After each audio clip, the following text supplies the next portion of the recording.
But I think that's good advice. Don't be a follower, be a student, right? Take advice but not orders. Take information, but don't let somebody, order your life. Make sure what you do is the product of your own conclusion. Excellent note to make. Make sure what you do is the product of your own conclusion. Not to do what someone else says. Take what someone else says, process it, think about it, ponder it. If it makes you wonder, if it makes you think, then it's valuable. Then when you go take action, make sure that the action is not what somebody told you to do. Make sure the action is the product of your own conclusion. If you'll follow just a little bit of those simple guidelines, I'm telling you, the learning process can be speedy, swift, powerful. Your learning curve can go up, and then applying it to your business, your life, your family, conversations, equities of all kinds. You'll find some progress like I did that first 5 years when I met a teacher willing to share with me, turn my life around. Progress I couldn't believe happened for me. Okay, let's get started. I want to review, I was here last time and we talked about the 5 major pieces to the life puzzle.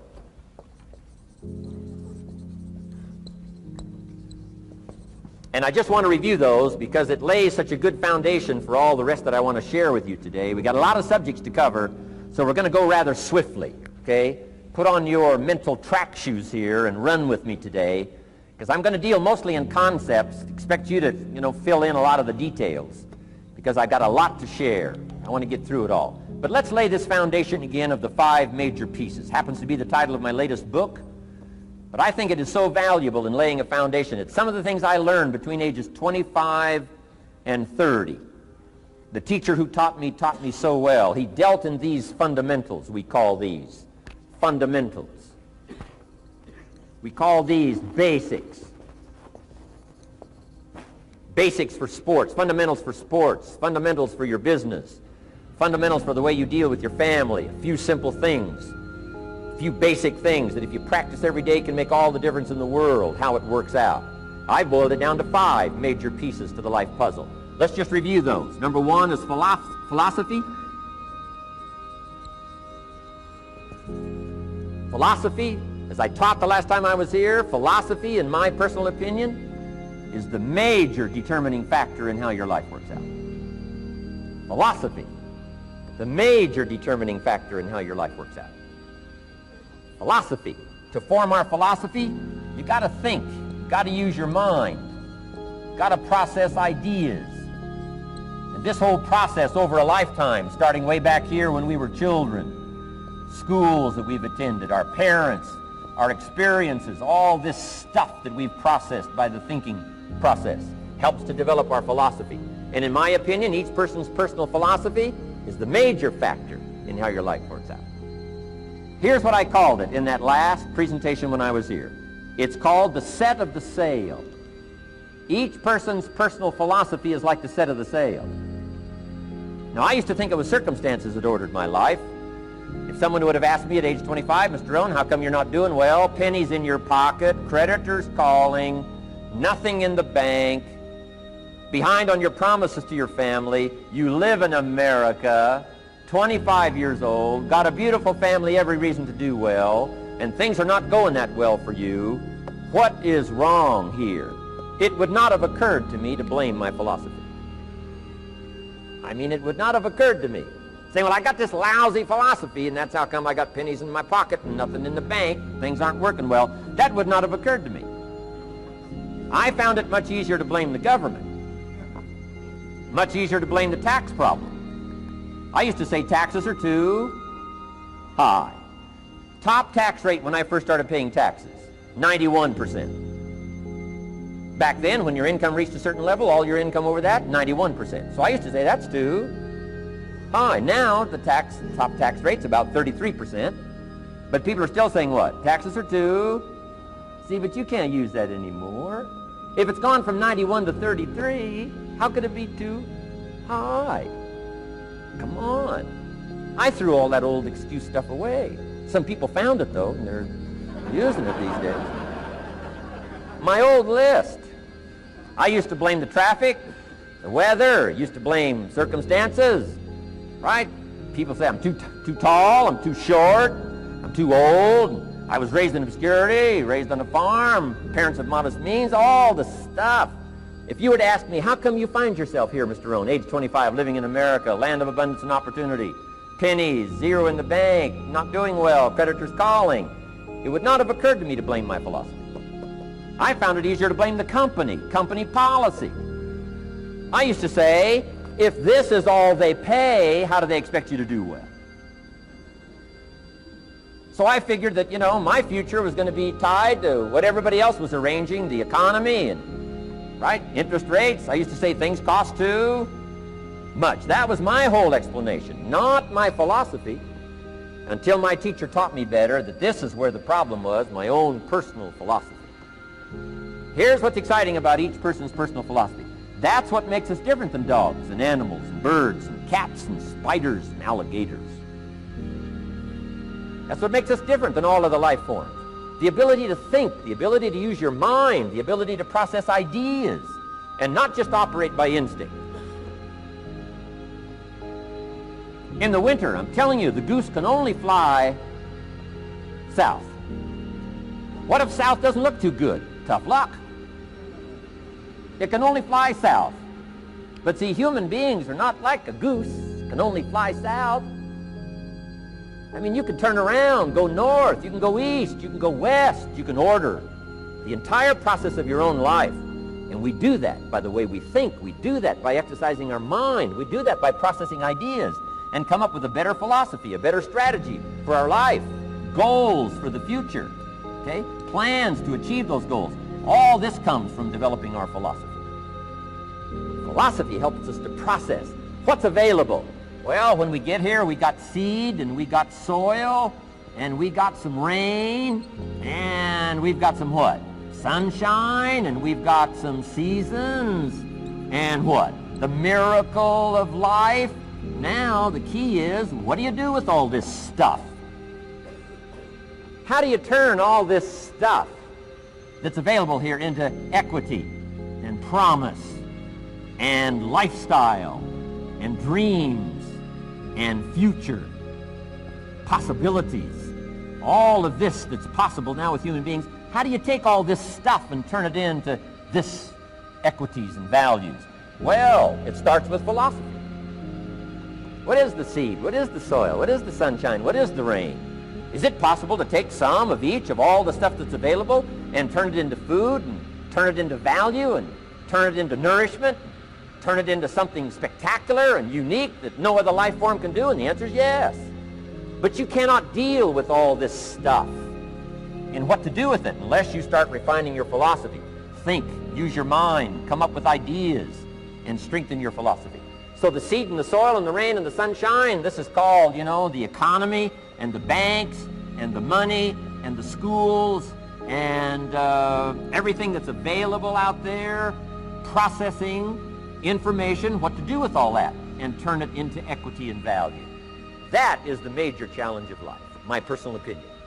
So each person's personal philosophy now is going to determine what you're going to do with seed and soil and sunshine and rain and miracle, the change of seasons.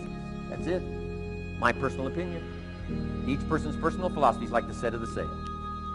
That's what this seminar is for today. Help you to trim a better sail. You don't need a better economy. You don't need better seed and soil. In fact, when it comes to seed and soil and rain and sunshine and seasons and the miracle of life, that's all you got. Now, what if you blame this stuff? Then you're blaming all you got.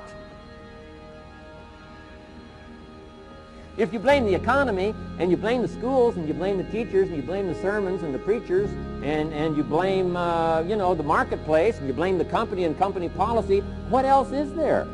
When some people get through with their blame list, there isn't nothing else. That's all there is. And if you blame the only thing you've got to work with, I'm telling you, it's called mistake colossal in not understanding that that's all you've got to work with. And if this is all you've got to work with, then you don't change the seed, and you don't change the soil, and you don't change the rain, and you don't change the sunshine, you don't change the seasons. Right? Guy says, I'll take 3 springs, 4 summers, 9 falls, no winters. No! You can't fool with this stuff. You got to take it like it comes. then what do you change to make your life work well? You got to start with your philosophy. Guess what I had to do at age 25 in order to change my own future? I had to change my mind. I had to change my thinking. I had to change my philosophy. I was messed up on what was causing my problem. And once I got that straightened out, that all the stuff I blamed, the government and taxes and the marketplace and the economy and things cost too much, negative relatives, cynical neighbors, once I got rid of that and started going for where the real problem was, which was me, I'm telling you, my life exploded into change. My bank account changed immediately. My income changed immediately.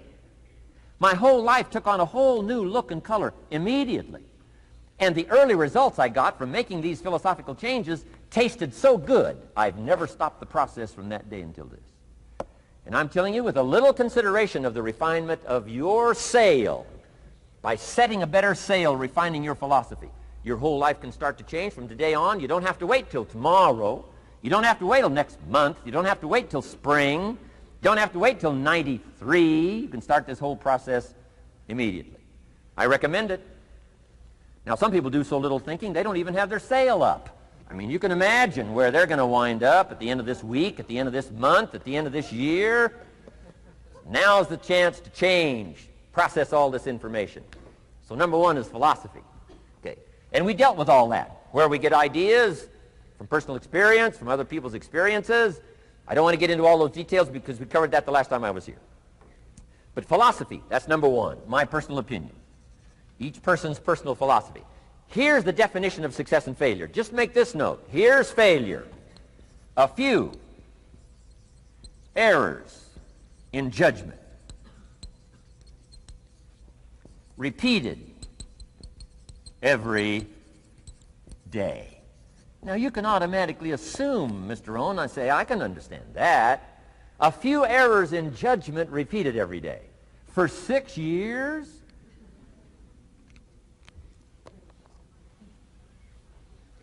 I'm with my father. I think I told this story the last time I was here. My father, 88 years old, he's never been ill, still hasn't retired. Not long ago, midnight, we're getting ready to go to bed. We've drilled a new well, got some extra water, got some more acres going. He's all excited. At midnight, we're getting ready to go to bed. My father's eating what he calls his midnight snack. A little bite to eat before you go to bed. Don't have to go to bed hungry. And I'm watching him eat this midnight snack. Guess what he had? An apple, a few graham crackers, and a glass of grapefruit juice. I said, no wonder my father's so healthy. My mom taught us all those good health practices. Taught me when I'm growing up, right? I'm an only child. I've never been ill. Passed the big 5-0 some time ago. My 2 daughters, 32, 33, never been ill. My grandkids, never been ill. I'm telling you, the legacy lingers on. As I watched my father have this midnight snack, suddenly it occurred to me. I know that's part of it. An apple, what? A day. That's gotten to Dallas-Fort Worth, right? An apple. An apple a day keeps the doctor away. Good question for this intelligent audience. What if that's true? You say, well, Mr. Rohn, if that's true, that would be easy to do. Then what's the problem? It's easy not to do. It's easy not to adopt it as your own personal philosophy. Or the guy messed up the saying. Guy says a Hershey bar a day. Say, no. No. You've been watching too much television. It is not Hershey bar. You've got to be smarter in philosophy than to fall for the Hershey bar a day when it's an apple a day. You've got to be smarter than that. And if you make that kind of an error in judgment every day for 6 years, I'm telling you, it'll accumulate into disaster. Sometimes the first year you say, well, you know, I'm so healthy now, what difference is it going to make? You've got to be smarter than that. Just because disaster doesn't fall on us at the end of the first day doesn't mean disaster isn't coming. You've got to be so smart that you look down the road and say, will the errors in my present judgment of philosophy, what's that going to cost me in 1 year, 6 years, 1 month, 6 months? I'm telling you, the money cost and the health cost and the success cost is too gigantic if you'll look down the road a little ways and say, are there errors in my current judgment like an apple versus a Hershey bar? Is that just a good illustration of some of the rest of my errors in judgment? If it is, That's where I found myself at age 25. I started working when I was 19. I met my teacher who helped turn my life around when I was 25. That's 6 years. At the end of the first 6 years of my economic life, I've got pennies in my pocket. I've got nothing in the bank. The creditors are calling saying, hey, you told us the check was in the mail. I'm embarrassed. I'm behind on my promises. I live in America. I'm 25-year-old American male. I got a nice family, every reason to do well. And I'm messed up. Now, what's messed up? I used to think it was the community that was messed up, and the country was messed up, and the government was messed up. If those Democrats ever get in the White House, that'll really mess things up. If the Republicans stay in power, that'll really mess things up. The economy was messed up. Interest rates are messed up. I thought all this stuff was messed up. Then I found out that's not what was messed up. I was criticizing the only thing I had to work with. What was really messed up was my own personal philosophy. My own errors in judgment in my own personal philosophy brought me in 6 years to pennies in my pocket, nothing in the bank, and trying to explain why I wasn't doing well, living in America, 25-year-old American male, got a family, every reason to do well. Now, once I understood this, here's the formula for failure: errors in judgment, being lax about developing your own personal philosophy. I'm telling you, it's called accumulated disaster. It doesn't matter whether it's your health or your bank account. Guy's got an empty bank account, probably has high cholesterol. Why? Over the last 6 years, he never paid attention to either one. And it doesn't matter whether it's a dollar, or whether it's your money, or whether it's your cholesterol count. All you got to do is commit the errors, and just because disaster doesn't fall on you at the end of the first day that you don't eat an apple. You say, well, I didn't eat an apple today, and tonight I'm not ill. Well, you got to be brighter than that. Someday you got to leave first grade. The reason we make those first grade desks so small so they won't fit at age 25. I mean, right? You don't belong here anymore. Come on. Now let me give you the secret to success. The formula for failure: a few errors in judgment repeated every day for 1 month starts the weakness, starts the disaster process. You can imagine what happens in 6 years. Now here's the formula for success: a few simple disciplines practiced every day. And you've started a whole new process called a whole new life. A few simple disciplines practiced every day. And if you decide today to go for the apple instead of the Hershey bar, I'm telling you, you have begun the process of turning your life around. And if you keep up that process, not only with your health habits, but with your money habits and with your communication habits, with your sales habits and management habits and every other habit that you've got, if you'll start that process, eliminate the errors and replace it with disciplines practiced, I'm telling you, you can start this process of life change immediately. After today, you don't ever have to be the same again. Only by choice. You don't have to walk out of here the same as you walked in today. Only by choice. You can start a whole new process. And you say, well, Mr. Rohn, is it that simple? Yes, it's that simple. Where else would you start but with an apple? You don't have to start with something staggering. What if you should be walking around the block for your good health and you don't? What'll that do in 6 years? I'm telling you, the word is disaster. You could and you should and you don't. Here's an even stronger word. You won't. I mean, don't might mean you're careless. Won't probably means you're stubborn. And either one's called disaster. Could, should, don't. I'm telling you, that's why at the end of 6 years, I found myself with pennies in my pocket, nothing in the bank, creditors calling. Could, should, won't. Could, should, don't is called disaster.